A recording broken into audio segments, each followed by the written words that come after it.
Hey, yeah, I want to caution people, don't forget that one of those prophets is the false prophet. Yeah, and obviously we can locate that false prophet using the formula of truth as we follow the words through the maze. The writer of First John, Second John, Third John made a connection to that who is connected to Christ. Now that could be true. That absolutely could be true because we go back to the sentence in Exodus about I am who I am, and in the next sentence, who used the phrase told Moses to use the phrase I am. Now that logically thinking, that means that who is possibly Jesus. That who is the God is, of course Jesus is a God, and that who is actually Jesus, and because he said I am, he said tell them that I am sent me to you, and of course Jesus used the I am later on during his ministry when he said I am. All right, so that's the reality of that Jesus existed before he was born by a woman, and we have to understand that. Yeah.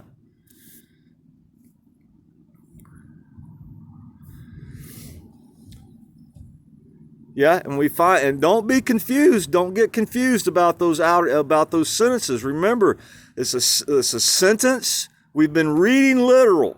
They aren't literal, and they weren't ever literal. All right, but we've been reading the literal sentences, thinking that they were just literal, and that's where we were wrong.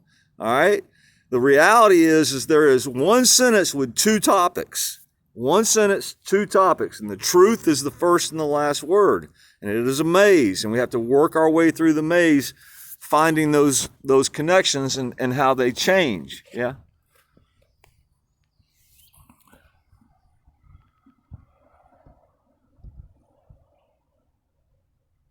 Yeah, in the writings of First John, Second John, and Third John, you're gonna read a sentence that starts with little, and it's gonna talk about the Antichrist, and it's gonna and little is connected to the word is, and you're gonna think, oh well, it must be little is the Antichrist. Wrong. You read further, and you're gonna see that the word for, F-O-R, is connected to the Antichrist, and you follow that word for.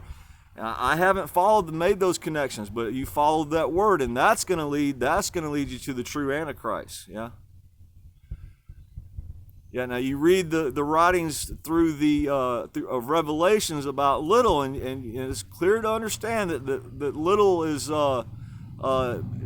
ain't what you think, and ain't what that writer was trying to convey. So don't get confused about those. Don't let those sentences confuse you. And remember that we've been reading literal. They weren't ever literal. And it's what we have missed is that outer word, that it is one sentence with two topics. Yeah.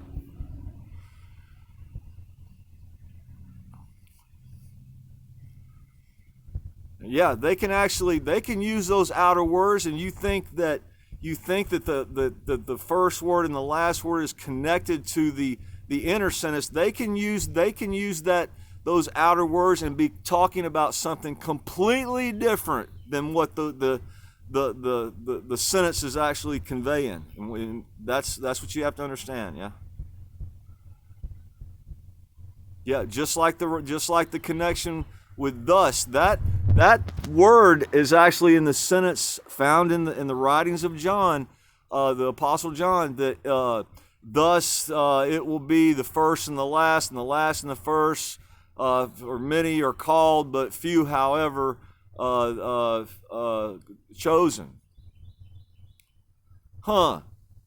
Yeah, and thus is connected to chosen, and that leads us to a completely different gospel by following that truth, and it connects to thus gospel in the writings of Romans, meaning chosen gospel.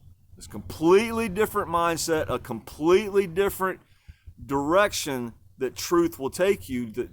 That's how we've been reading literal sentences, and we've been completely wrong, and that's why we are divided. That's why we've got more than 10,000 different denominations of Christianity, because everybody has their opinion about it. Everybody has their own opinion about the reality of truth.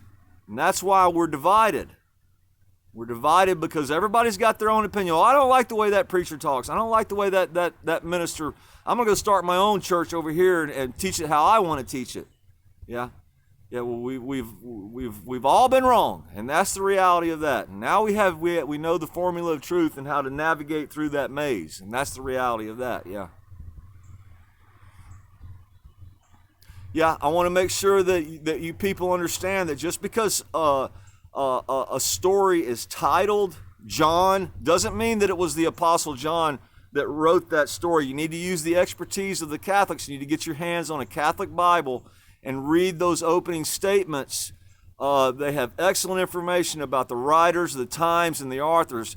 Just because something's titled 1 John, 2 John, doesn't mean that it was the Apostle John that actually wrote that. Some of those writings were written 50, 100 years later by assistants. Some of those writings were just written by other people and titled